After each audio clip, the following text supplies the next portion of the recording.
Before this Sunday speaks to the rest of the year, I speak to this Sunday, because time is never empty and moments are never neutral. Every day carries a voice, and if you do not speak first, the day will speak for you. Many people are not defeated by the year. They are defined by the first few moments they are allowed to go unchecked. This is why we do not wait for January to finish talking before we respond. We do not wait for patterns to form before we challenge them. We speak while the clay is still soft. There is a spiritual law that governs beginnings. Whatever is permitted to take root early grows with authority. Sundays are not just calendar markers. They are spiritual gateways. They announce rhythms. They establish expectations. And this Sunday is not ordinary, because it stands as a witness before the rest of the year. If it bows, the year learns submission. If it is confused, the year inherits confusion. So we do not approach this moment casually. We approach it consciously, deliberately, with words chosen carefully and spoken boldly. I speak to this Sunday and I declare alignment. Alignment of thoughts, alignment of steps, alignment of decisions. I refuse to let this day introduce anxiety into the year. I refuse to let weariness write the opening chapter. I refuse to let fear sit on the throne of the first week. I speak clarity where there has been noise. I speak order where there has been disorder. I speak strength into every place that quietly weakened you last year without your permission. Understand this. Days respond to authority. Time listens to instruction. When you speak from understanding, not emotion, creation cooperates. Many people speak only after damage has occurred, but wisdom speaks ahead. I speak ahead of disappointments. I speak ahead of delays. I speak ahead of battles that would have caught me unprepared. This Sunday will not introduce struggle as a pattern. It will introduce grace as a system. I speak to this Sunday and I declare that it will not carry yesterday's residue. It will not inherit last year's fatigue. It will not echo old failures. This day is clean. This day is intentional. This day is consecrated. Let this Sunday teach the rest of the year how to respond to my voice. Let it announce that I am not entering this year as a victim of events, but as a steward of moments. From this Sunday, let momentum be established. Let spiritual sensitivity be sharpened. Let discernment become natural. Let discipline become easier. Let obedience feel lighter. Let doors open without excessive struggle. Let strength be renewed without drama. Let wisdom speak before mistakes demand correction. Before this Sunday speaks to the rest of the year, I speak today, Sunday, and I declare that the year will not run ahead of purpose. It will walk in order. It will unfold with clarity. It will respond to instruction. And when the months begin to speak, they will echo what was declared at the gate, because what is spoken at the beginning becomes the language of the journey. The power of prophetic alignment before time begins to speak lies in the understanding. Teach. A time is not merely a passive sequence of hours and days, but a living framework that responds to spiritual instruction. Moments are impressionable, especially at their point of entry. When a day, a week, or a season begins, it is like an open script waiting for direction. If nothing is declared, it does not remain silent. It borrows a voice from circumstances, emotions, or past patterns. Prophetic alignment is the act of deliberately setting that voice before anything else is allowed to speak. Many people experience repeated cycles not because they lack effort or prayer, but because they engage time reactively instead of proactively. They wait until events occur before they respond, unaware that the earliest moments already shape the atmosphere. Prophetic alignment corrects this by PEO.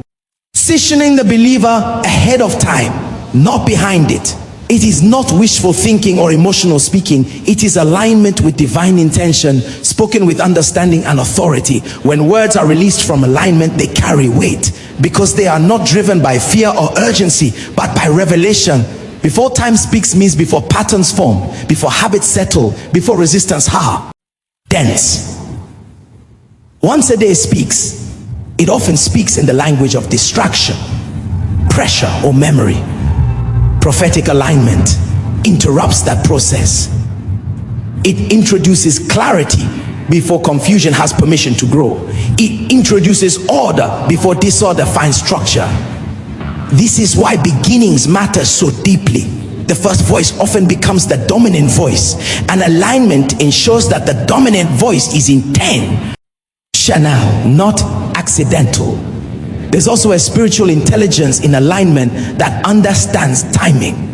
Prophetic alignment does not shout randomly, it speaks precisely. It recognizes that authority is most effective when exercised early. Just as a foundation determines the stability of a building, early declarations determine the direction of a season.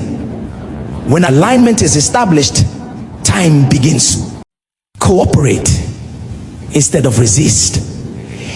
Decisions become clearer, movements become smoother, and discernment sharpens. Not because challenges disappear, but because the atmosphere has been framed correctly. This is not about controlling outcomes, but about governing posture. When time begins to speak, it often magnifies whatever posture is present. Alignment ensures that faith, clarity, and obedience are and get amplified. Not anxiety or hesitation. It is a spiritual act of leadership, taking responsibility for the unseen before it manifests in the seen. Those who understand this do not rush into days blindly. They step in consciously, aware that what is spoken early becomes the language the rest of the time will follow. Taking spiritual authority over a day before circumstances define it is an act of intentional governance rather than emotional reaction. It begins with the understanding that a day does not arrive empty or neutral. It arrives with potential, and that potential will be shaped by the strongest voice present. Circumstances are always eager to speak first. Delays, news, conversations, and unexpected events all compete to frame the tone of the day. When spiritual authority is not exercised early, the day is allowed to introduce itself on its own terms, often through pressure rather than purpose. Spiritual authority is not about control in a human sense. It is about position. It is the confidence that comes from knowing you have the right to speak before being spoken to. Many people begin their days negotiating with outcomes, adjusting their emotions to whatever they incur. NTR. Authority reverses that order. It speaks before negotiation begins. It establishes boundaries before intrusion happens. When authority is exercised early, circumstances are forced to respond instead of dictate. There is a difference between praying out of panic and declaring out of understanding. Panic waits for evidence before responding, but authority speaks without needing confirmation. Taking authority over a day means deciding in advance what will be permitted and what will not. It means declaring that confusion will not lead, that fear will not set the pace, and that distraction will not dominate the flow of thought. These declarations are not empty affirmations. They are legal statements made from alignment with divine order. Circumstances gain power when they arrive first. A single negative moment early in the day can rewrite expectations for hours if left unchallenged. Authority interrupts that momentum. It refuses to allow one event to become a narrative. When a day is addressed early, it learns how to behave. It learns what atmosphere it is allowed to carry. Even when challenges arise, they arrive within defined limits rather than with unchecked influence. This kind of authority also trains the inner life. When you take charge of a day before it begins to speak, you condition your mind to lead rather than follow. Discernment sharpens because you are not constantly adjusting to pressure. Strength is preserved because energy is not wasted reacting to surprises. Over time, this practice builds consistency, and consistency builds dominion. A day that is spoiled, too early, does not become perfect, but it becomes orderly. It may still require effort, but it will not steal peace. It may demand decisions, but it will not confuse identity. Taking spiritual authority before circumstances define the day ensures that when the day finally speaks, it speaks within the framework you have already established. Understanding moments as gates that influence seasons requires a shift from seeing time as a straight line to recognizing it as a series of entrances and thresholds. Not every moment carries the same weight. Some moments function like doors, and what passes through them determines what follows. A gate is not the destination, but it decides what enters the territory. In the same way, certain days, decisions, and encounters act as access points that shape the atmosphere, direction, and outcomes of an entire season. Many people underestimate moments because they appear small or ordinary. A single conversation, a single response, or a single decision can quietly become the defining tone of months or years. When a moment is a gate, it is often subtle, easily overlooked, and rarely announces its importance. This is why discernment matters. Without discernment, gates are left unattended, and anything is allowed to enter. Habits, mindsets, and even limitations slip in unnoticed, later presenting themselves as permanent conditions rather than temporary intrusions. When moments are recognized as gates, responsibility increases. You no longer treat reactions casually. You become careful with words, choices, and attitudes, especially at the beginning of new phases. The start of a week, a year, a relationship, or an assignment carries unusual influence because it sets expectations.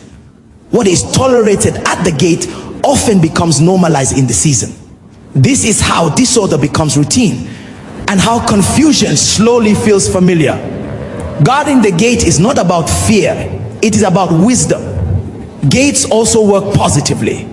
Just as neglect allows unwanted things to enter, intention allows grace, clarity, and momentum to be established. When a moment is honored, it can usher in strength that outlasts the moment itself. A well-governed beginning can make later challenges lighter, not because they disappear, but because the atmosphere was framed correctly from the start. Seasons often respond not to effort alone, but to how they were entered. That is also a cumulative effect. When gates are consistently handled with awareness, life begins to feel less chaotic. Patterns become easier to recognize and correct early. Instead of fighting outcomes, you manage entrances. Instead of constantly repairing damage, you prevent it. This is a higher level of stewardship, where energy is invested upfront rather than spent on recovery. To understand Omens as gates is to realize that seasons rarely change suddenly. They change because something was allowed earlier. When you learn to speak, decide, and align intentionally at critical moments, you influence the direction of time itself. What follows a well-managed gate often carries order, clarity, and purpose, simply because the entrance was guarded with understanding. Speaking from conviction rather than desperation is a defining difference between authority and anxiety.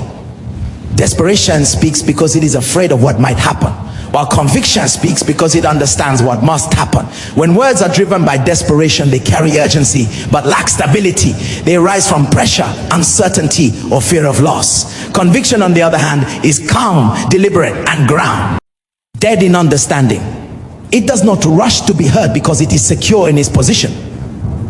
Many people pray and declare from a place of exhaustion, only reacting to what circumstances have already damaged. In that state, words are often emotional rather than intentional. Desperation seeks relief, conviction seeks alignment. Relief is temporary, but alignment reshapes direction. When you speak from conviction, you are not trying to convince time, circumstances, or even yourself. You are simply stating what you know to be true and permissible. That clarity gives words weight. Conviction is built over time through consistency, reflection, and obedience. It is not borrowed confidence, and it is not loudness. It is an inner assurance that does not require external validation. When someone speaks from conviction, there is no panic in their tone, even when the situation is serious. This calmness is not indifference, it is authority.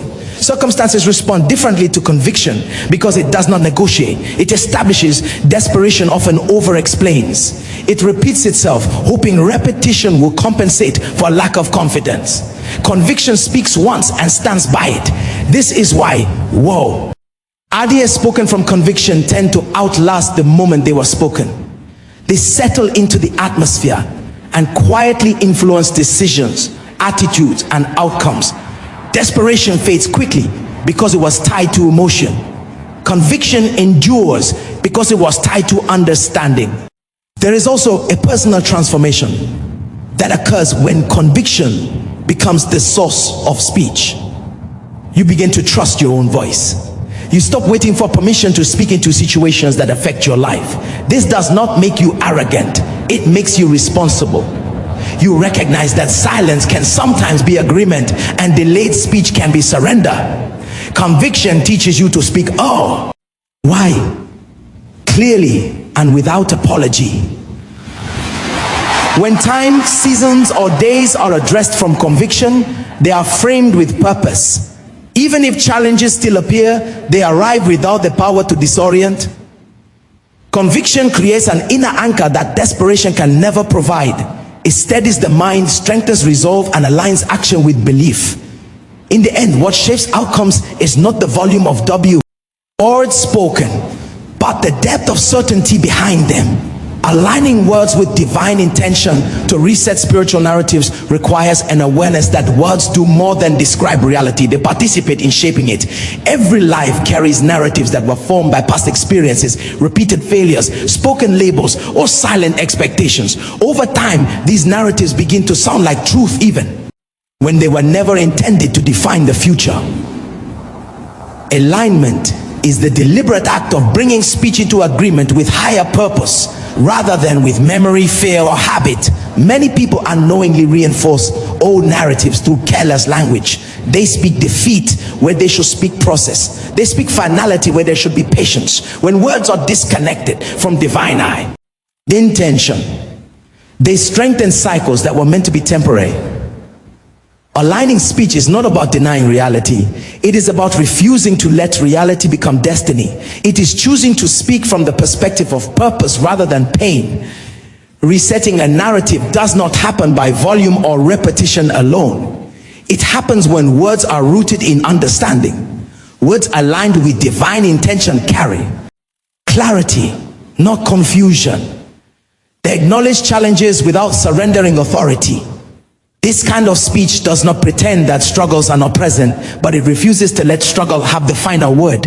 Alignment gives language a forward direction, pulling life toward order instead of anchoring it to the past.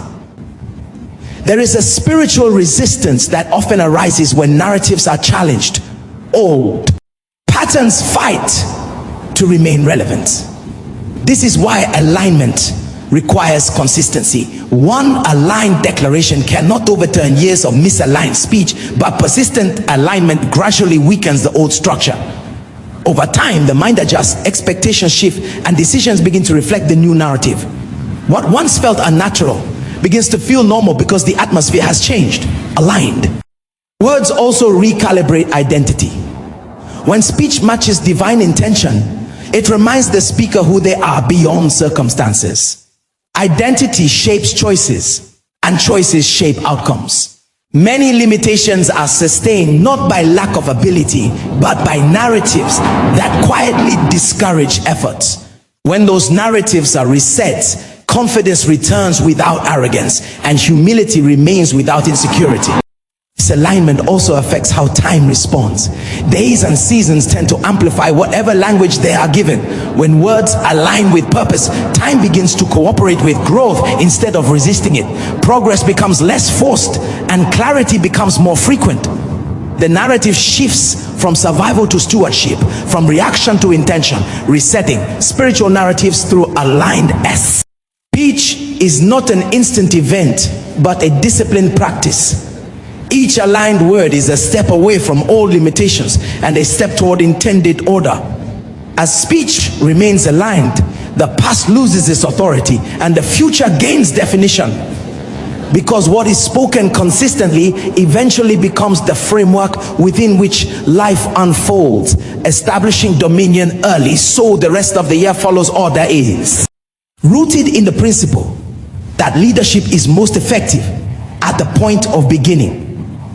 Dominion is not forceful control. It is quiet authority exercised through clarity, discipline, and intentional action. When order is established early, chaos has no space to organize itself. Many struggles that appear later in the year are not sudden attacks but delayed consequences of ungoverned beginnings. The early days of a year function like a blueprint. They introduce rhythms, priorities, and tolerances. What is allowed in the beginning often becomes the standard by default. If disorder is tolerated early, it settles in unnoticed and later demands effort to remove. Establishing dominion early is the refusal to allow randomness to dictate structure. It is the decision to lead time instead of chance. Dominion begins internally before it ever shows externally. It starts with thought patterns, focus, and discipline. When the mind is governed early, decisions follow order naturally. This internal alignment prevents emotional exhaustion because energy is not wasted on constant correction. Instead of reacting to problems, you anticipate direction. Instead of scrambling for control, you maintain flow. There's also a compounding effect to early dominion. Small acts of discipline at the beginning multiply into stability later. Consistent routines, guarded priorities, and clear boundaries create momentum that carries through seasons. This is why some people seem to move through the year with less friction. It is not that they face fewer challenges, but that their year was framed with order before complexity increased. Establishing dominion early also trains sensitivity. You become more aware of what threatens order and quicker to address it. Distractions are recognized sooner. Misalignments are corrected before they grow roots. This awareness reduces regret because fewer things are allowed to drift unchecked. Dominion does not eliminate mistakes, but it minimizes their impact by addressing them early. When a year is entered with dominion, it learns to respond to instruction. Time begins to respect boundaries. Progress feels intentional rather than accidental.